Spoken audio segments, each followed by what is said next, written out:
I did a live Q&A for you guys a few weeks ago, and we talked about movement shoes, the risk of specializing in chaotic disciplines, what the movement culture is missing, and much more. Here's some highlights. Scare says, back to barefoot/movement shoes. Which would you recommend and what to consider? I was hoping you'd go a little more into detail as to why they're good and stuff. Barefoot trumps any minimalist shoe. I've noticed such a strong difference between being barefoot and like look at these shoes. I've like destroyed these, right? I ripped out the insole so it's even thinner, and then it's even thinner than that because I've like worn the of it. Your considerations for shoes are how thick or thin are they? How thick or thin is the sole? Like what's the heel elevation? Okay, imagine this heel had something else under it, right? Then the problem is your Achilles tendon is always shortened. Like anytime you're standing, your Achilles tendon is shortened by however much that heel lift is, right? It's a few millimeters, in the most dramatic cases up to an inch, but that's an inch that your Achilles tendon is shortened constantly. And of course we're sitting and there's no load on it whatsoever. So, you know, that's already a problem. So you want it as thin as possible. You want no heel elevation, no heel lift, as thin as possible so your feet can feel the floor. And then also like flat. You don't want any arch support. So there's different arches in the foot, right? So we always think about like this arch, sort of, I believe longitudinal arch it's called. But there's also other arches, right? Like there's a transverse arch in the foot. And so if you have arch support built into your shoes, you prevent it from being able to get better because there's no demand on those tissues. Specific adaptation to impose demand, there's no demand, guess what? There's no adaptation. Or the adaptation is to stiffen up, weaken up, etc., and sensitize. Windy Graphics says, what are some ways to improve thoracic rotation? I feel like throwing athletes have really good thoracic rotation plus extension. I would disagree. Probably a little harder for you guys to see here, but the window I've got, your little icon here is pretty big. And you know, it's this guy like sort of winding up to throw. How much thoracic extension is going on there? Not much. Sometimes adaptations to certain things aren't mobility, it's tightness, right? One of the adaptations to running and jumping is Achilles tendon stiffness. Let's imagine this is my foot, right?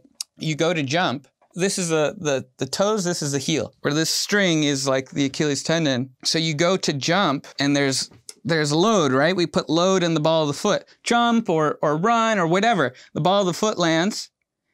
The tighter this Achilles tendon is, the more it allows your ankle to rebound. So imagine this Achilles tendon is more lax. That's not going to be helpful, right? So, I mean, it may be helpful for other things. You know, you go to squat, for instance, right? You need that Achilles tendon mobility to get the forward knee travel to get deep into the squat. But there's a lot of things where it's a disadvantage to have extra range of motion, certainly without strength.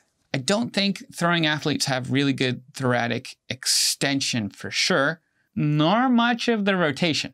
Okay, so this one's interesting. Philip Lehman says, this is on the transformative meditation video. I must say I kind of made the opposite experience. I practiced focused meditations where you focus on one mantra like Om for years, but when it comes to problem solving, in my experience, movement is the key. Because solving problems requires creativity, and when I go outside and walk through the forest, that's when I get the best ideas and new perspectives on solving a current problem. I've learned it in my physics studies. Whenever I got stuck in a task, I did go outside, and I almost always came back with a new solution approach. Helped me a lot.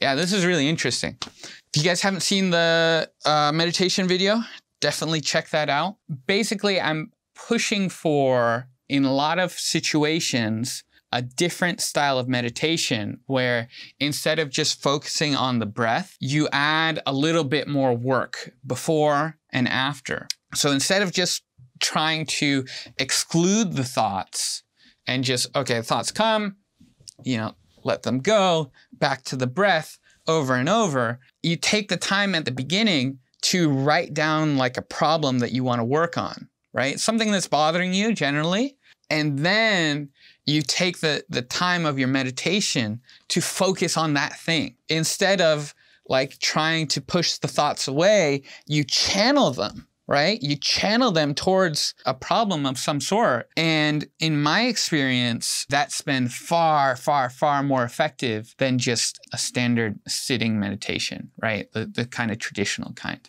If you're sitting down in a certain environment for a long time, like thinking about a problem, you go for a walk, you change the environment, that generally helps with creativity. You get more blood flow, and that helps with the problem solving. Scare says, should weightlifting shoes have any specific requirements? So weightlifting shoes, the biggest thing you're looking at is you want them to be super solid, right? You don't want any give at all, right? Again, we talked about like the Achilles tendon stiffness, right? And the heel just collapsing there. One of the other things, if you're lifting and you've got a shoe with that heel lift, you've got like running shoes on, right? And there's like a cushion under your heel. That cushion is going to compress when you're lifting, you know, say you do squat 200 pounds, right? You're adding your body weight plus 200 pounds. A lot of that pressing straight into the heel, it makes that shoe an unstable surface, essentially, which is not what you want when you're lifting heavy weights, and generally not what you want at all when you're doing strength training. The first thing is it's got to be solid. The more heel lift, it essentially gives you more dorsiflexion. It allows the foot to lift higher. And so based on that angle, the knee can travel farther forward. And because the knee can travel farther forward, your torso can be more upright rather than leaning forward, which, especially for Olympic weightlifting, being able to catch the bar upright is like enormous. Grant says, what's your take on where to start people with the practice? Old school move culture was basically strength, mobility, handstand. But now there's less emphasis on physical prep. Where do you start? I generally like to start people with things a lot earlier than a lot of Ido's people and Ido's method do. One of the things I figure is like, look, specific adaptation to imposed demands, right? These moves are never going to be perfect. They're never going to be perfect, you know? So a lot of it is just like, why should we hold people back so much to even start working on these things? It's not like you can get a one-arm chin-up and a deficit handstand push-up, you know, 5 reps of each on each side. Now when you start doing your locomotion, you'll be good, right? Like, it's not like that at all. Like, you would actually still be horrible if you hadn't done any. I try to kind of start people with all of it early. The main consideration then is you have to be careful with injury, and that depends on what someone's physical practice is. That's my big kind of distinction right now, is like, how much is someone practicing right now? And so if they're coming off the couch, and not just coming off the couch, but like they haven't really been training before, then we need to be really careful about volume. And maybe we do emphasize the physical prep more, but I still think we can do things like start people with even improvisation, like even like improvising with dance very, very early and like almost immediately, because it's going to be such a long thing anyway. What are your thoughts on if I only do rock climbing? Imbalances wise, I need to develop like a term for this. But right now, let's call it a chaotic discipline. Let's use this term, a chaotic discipline. There's a lot of things that no matter how good you get at rock climbing will never develop. We're not putting serious demand on lower body strength. We're not putting serious demand on lower body explosiveness. We're not putting serious demand on any pushing strength. No demand on any sort of interfacing with a partner. You're interfacing with the rock, but it's different because the rock stays there. What are we demanding? Finger strength and pulling strength, sometimes mobility, maximal strength, but sometimes a little bit of endurance there. But the demand we're placing on it is totally chaotic all over the place. It's not like weightlifting, powerlifting, where I can change whatever parameters I want, however I want, and have full control over it. Rock climbing isn't like that. Like, you don't get to control how much demand on your biceps are you going to have today. These chaotic disciplines are often really good because they involve and require and develop a lot more movement intelligence. But the problem is when you're just doing that one thing, and also because of that, they're generally a lot more fun and engaging, right? And that's really, really important. But if that's the only thing you're doing, your injury risk is so much higher. You're not controlling the variable. To say that it's imbalances is, again, muscle imbalances have a small effect on injury risk. I generally don't care about muscular imbalances. The bigger thing is you're doing a chaotic discipline. And if so, you got to cover it with something that you have control over the variables, some strength training, and develop all your systems to a level where you have not only the capacity to sustain any of those chaotic demands, but a buffer above it. Jimmy says, my bad, I was curious since I've recently started going to the gym. Even though I've been doing calisthenics for 2 years, the weight feels so heavy when I do weighted exercises like lat pull downs. But at the same time, my elbow tendonitis feels alleviated in comparison to regular pull-ups. So I guess I was talking about upper body strictly. I have a suspicion that there is a difference in the way the body adapts to weighted exercises and body weight exercises. When you think about it, right? Like rock climbing is a great example. What is the demand for pulling strength in high-level rock climbing? They're using that pulling strength all the time. They're climbing all the time.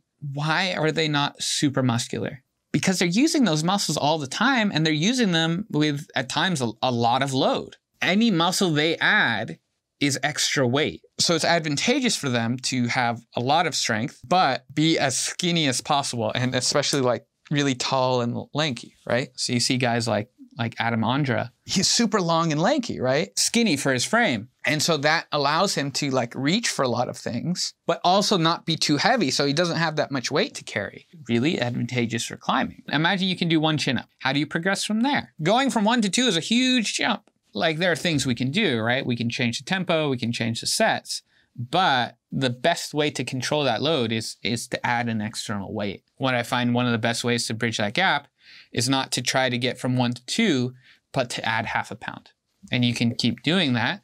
And as you get to, depending on your body weight, you work your way up until you're adding 5 pounds, and that's equivalent to 2 chin-ups. Everyone should be lifting weights to some degree, especially calisthenics athletes.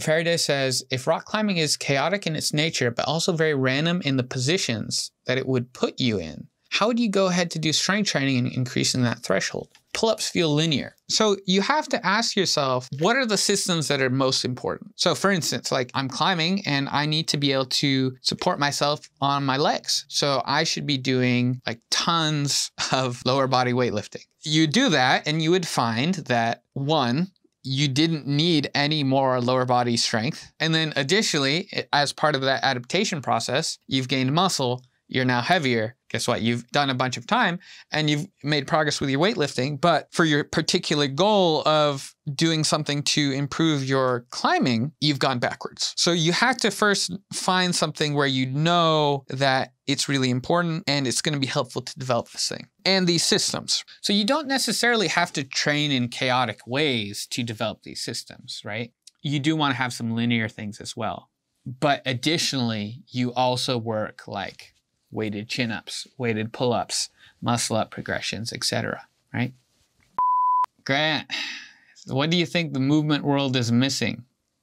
Could be anything. I think the movement culture is missing is, to a large extent, grappling. So Ido talks about like this sort of like rhizomatic structure of a movement practice, right? That it's like non-hierarchical, organized structure. And I do have a problem with that because I don't think all of these different disciplines are of equal value. For me, the 2 that are most valuable are dance and specifically grappling within the world of fighting, specifically grappling, because you're so much more able to train it sustainably at a high intensity. Susan actually taught me locomotion and dance are different things. Like in Ido's world, we do like locomotion. And so locomotion is like doing and connecting moves where your whole body is traveling through space. There was a beautiful dance performance that I saw a long time ago.